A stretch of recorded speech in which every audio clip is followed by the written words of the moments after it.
Mamen! Oh, mamen, ingat nga pala lahat at medyo malakas-lakas ang ulan.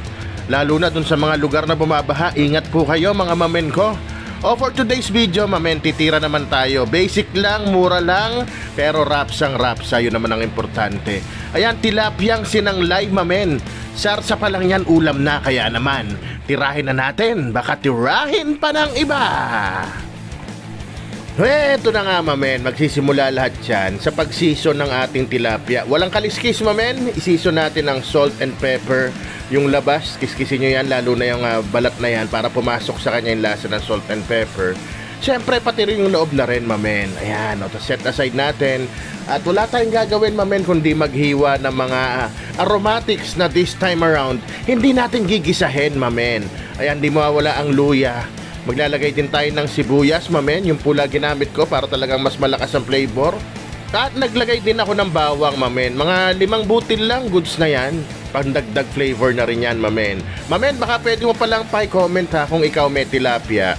Kung anong gusto mong luto o kung ano paborito mong luto para sa susunod, yan ang titirahin natin. Kaya nilagyan ko ng kamatis, mamen. Tapos sinisong ko rin ng salt and pepper. At naglagay ako ng Knorr sinigang mix, mamen. Isa yan sa magpapasarap. At itong pandan, mamen, wag na wag mawawala sa sinanglay nyo ha. Kasi masarap yan pag humalo o pag nagpabango dun sa ating gata, mamen.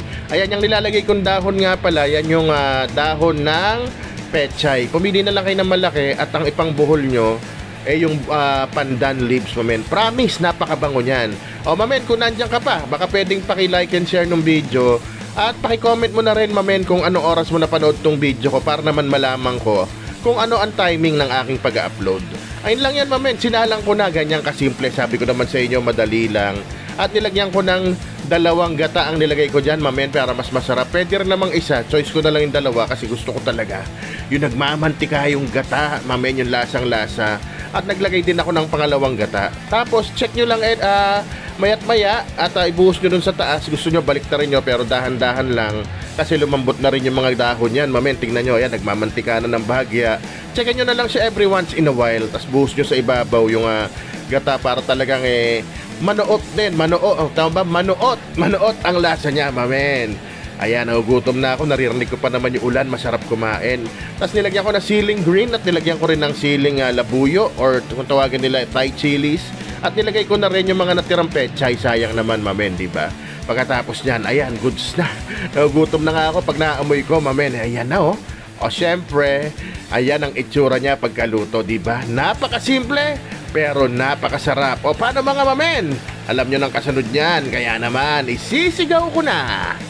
Rapsa! Men.